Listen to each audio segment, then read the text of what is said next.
Come on! Can y'all please help us? He can't breathe! I know something was in his mouth. Boom. I'm like, babe, he choking. What's this? This was in his throat.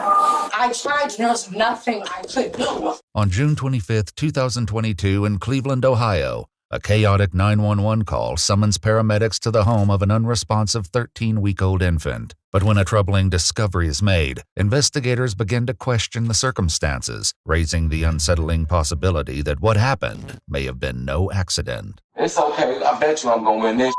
Watch this. The following is based on official police records, and the footage has never been seen before. At 7:37 a.m., emergency dispatchers answer a frantic plea for help. Can y'all please help us? Okay, excuse me, sir. What's the address of the emergency? What? Cleveland. Okay, sorry.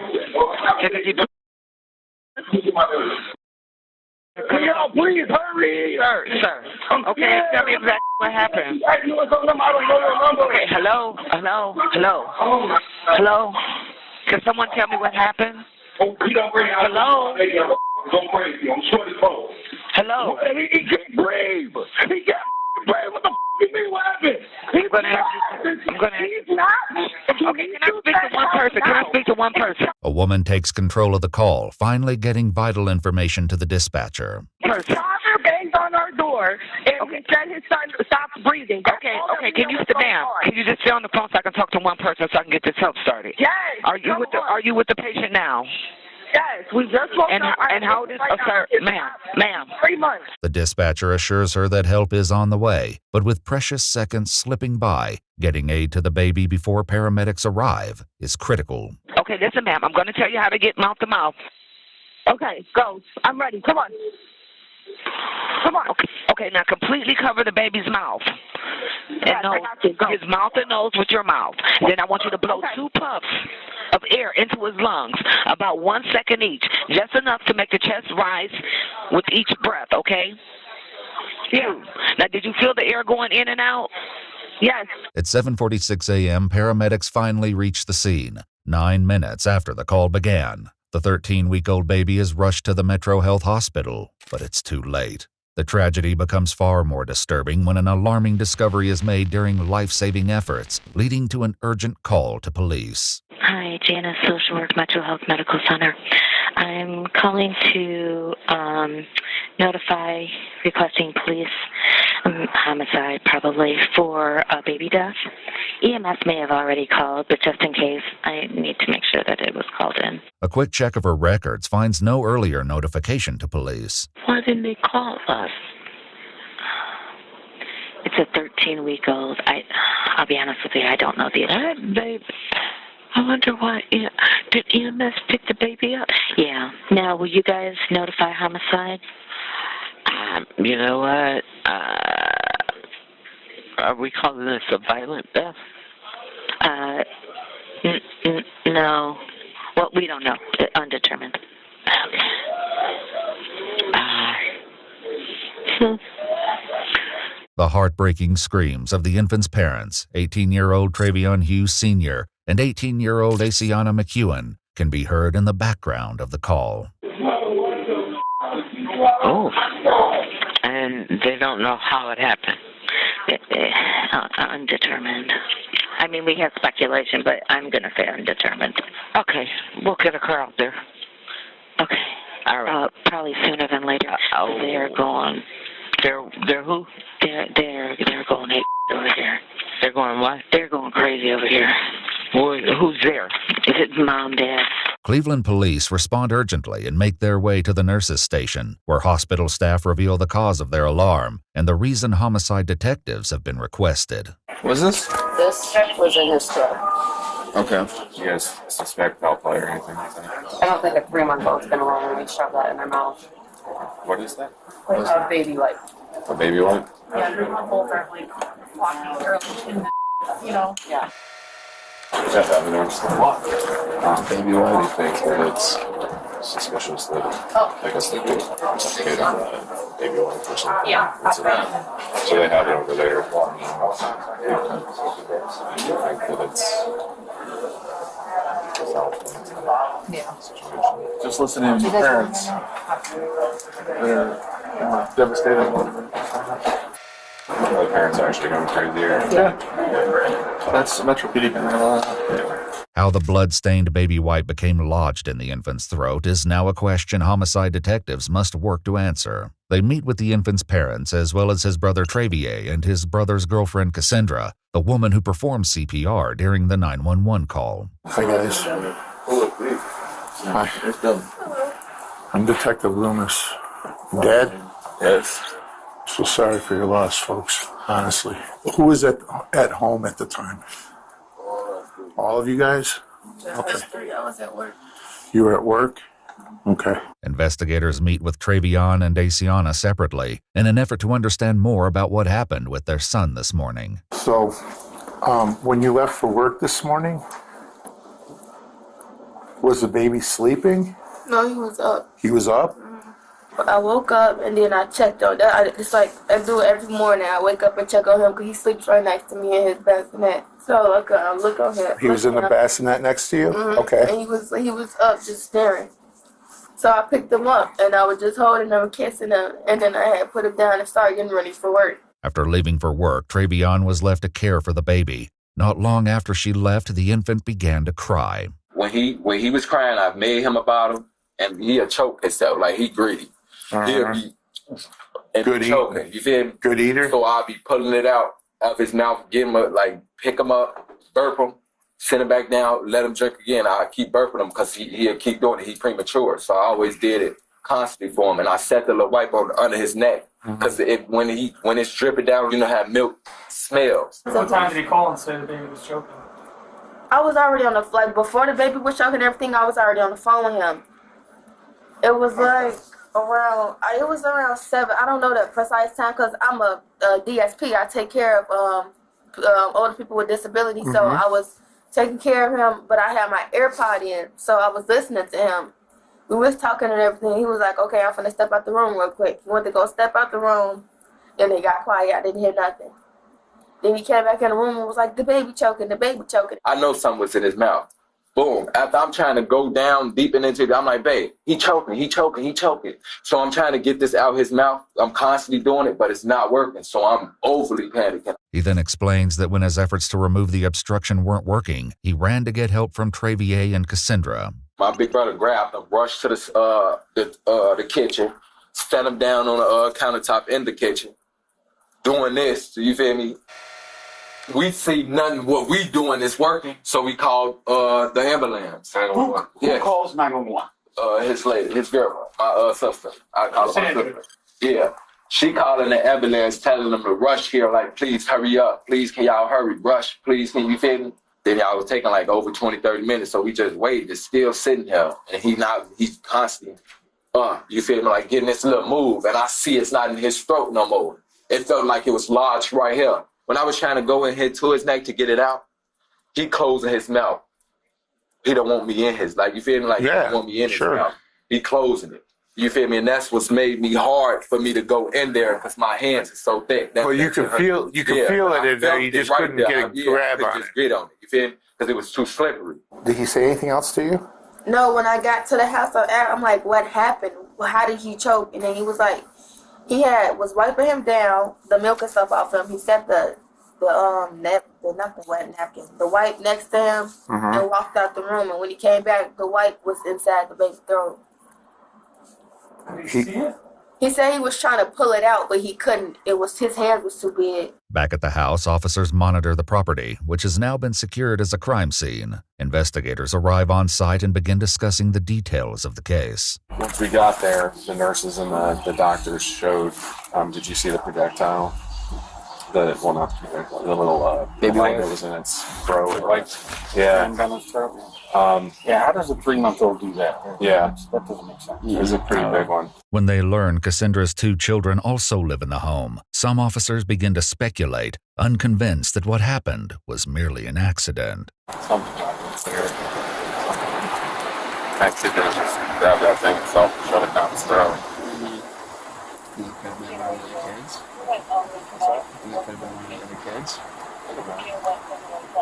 Maybe the kid was crying and the kid just, the mom was being Wasn't going and soothing the child, so the kid just like, I can't see it, so I'm just gonna shut it up, you know?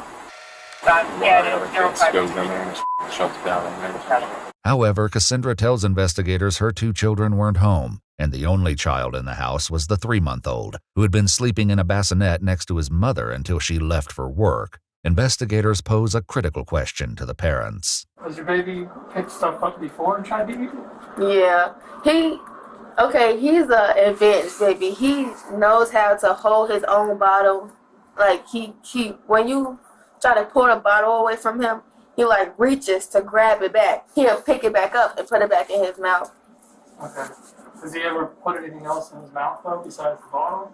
Anything he grabs. You're saying that he's picked up stuff in his mouth before. Do you remember anything specific he's ever put in his mouth besides the bottle? Think he's ever picked something up? Candy, cookies, anything. Like he'll it don't grab matter it, what it is, he'll put it in his mouth. Yeah. It don't matter. Like, I don't mind explaining, like a sock, he'll do anything. Okay. Literally, anything he sees, niggas cool. He'll even suck on your... Within reach, he'll grab it and try to put it in his mouth. suck on He your... can do this pretty well. He can reach around and he can grab stuff. Yeah. And he'll even suck on you. Like, no hope, like, that sound look gay, but no hope, he'll even suck on your nose type. Yeah, I mean, think it's food. Yeah. Paramedics quickly arrived after the 911 call was placed, but once on scene, they said they were not notified that the 13-week-old boy had an obstruction in his throat by anyone at the scene, including Traveon, his brother Travier, or Cassandra. Did you tell them that thing went down his throat? Yeah, they knew about all that. They knew everything. No, yeah, we told them that too, but I'm talking about my brother and sister. They knew too, and they was trying to help. Did they tell them him that on the phone?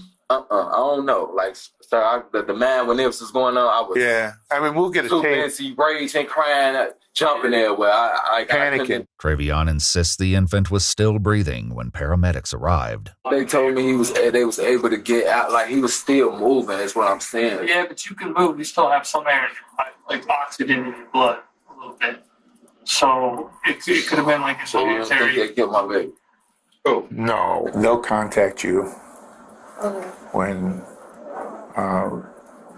the funeral home can come pick him up. The medical examiner's office would later determine the infant's cause of death to be asphyxia by choking. Doubt still lingers over how it got in the infant's mouth, as well as why paramedics weren't informed of the obstruction. This brings both Cassandra and Traveon back for an interrogation, where investigators seek to find the truth. When he came to the door, what did he say to you? He said that the baby's choking, help. Okay. Did he say what he was choking on? A wipe. Did he actually tell you that at that point in time? Yes, he said that he was choking on a wipe. But we didn't see anything. We didn't see the wipe. I'm looking, like, my biggest thing was call 911. I know we needed to start compression. Sure. His mouth was so small, so that as I'm on the phone 911, I took the step back, like you said, I'm doing the CPR, the compressions and everything, and it seemed like he, I thought was getting air and keep going because he didn't, and then there was nothing.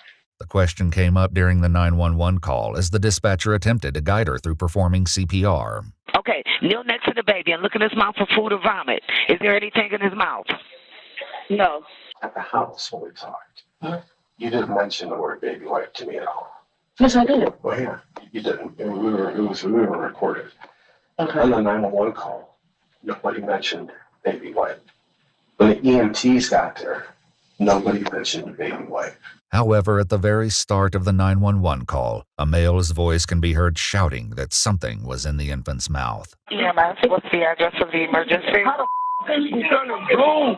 How did he get it in his mouth? Come on! Still, paramedics said they were never informed when they arrived. He told me and us 1,000 times that he was choking on a baby. He told you how come no one told 911 that?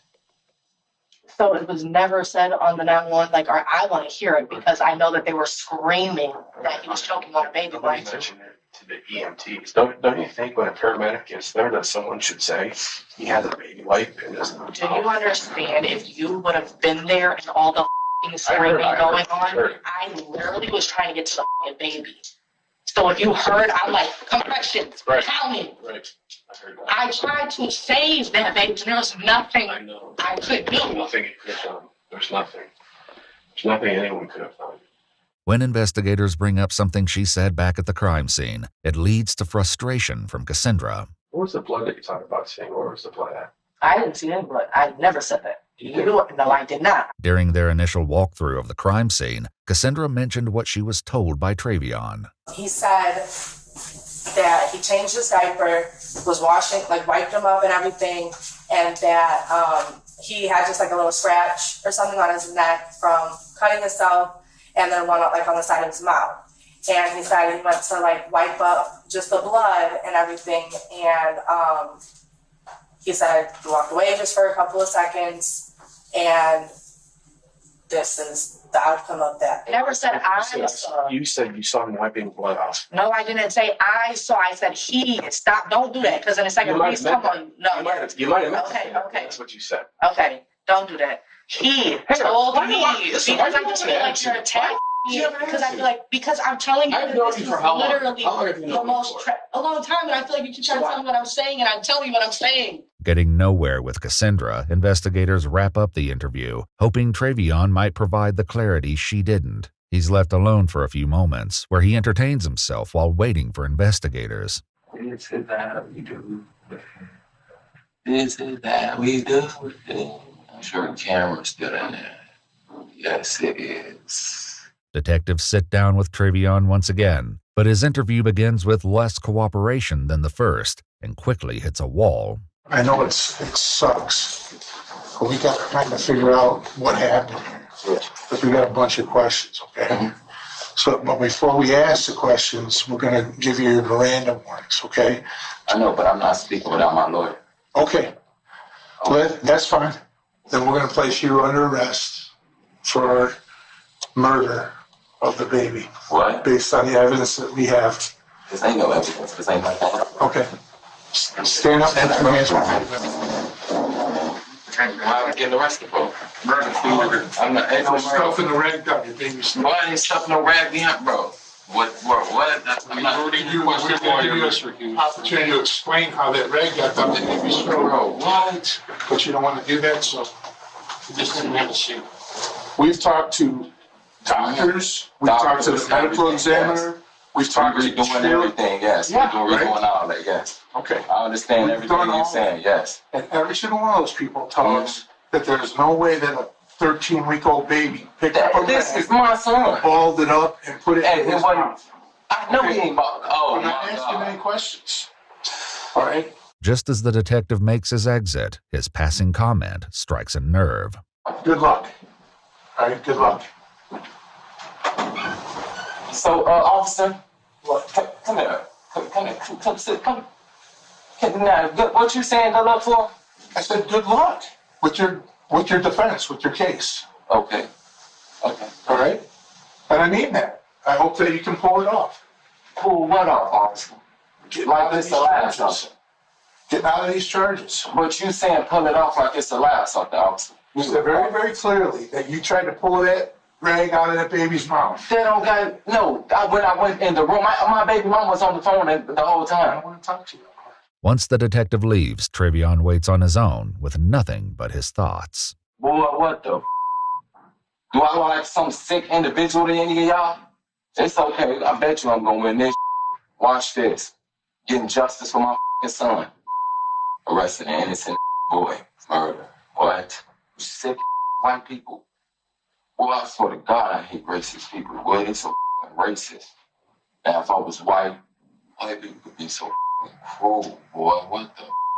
Officers return and arrest 18-year-old Traveon Hughes Sr., who was later charged with murder, involuntary manslaughter, and 2 counts of endangering children. He entered a plea of not guilty on July 28, 2022, choosing to present his defense at trial. According to news reports, while awaiting trial, Traveon and Asiana welcomed another child, whose young voice can be heard in a call between the 2 parents from jail. Hey, baby. Hey, baby. Dad.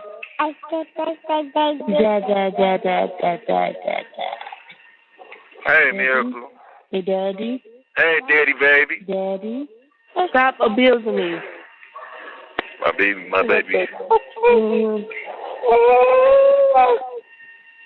Babe, let her hit you. What the hell? Don't have her cry. Let her hit me. Let her hit you. I am. Like no baby. She can hit me all the she want to hit. Look, you still waving, Granny? My baby can slap me if she wants to. Bye-bye, Gaga.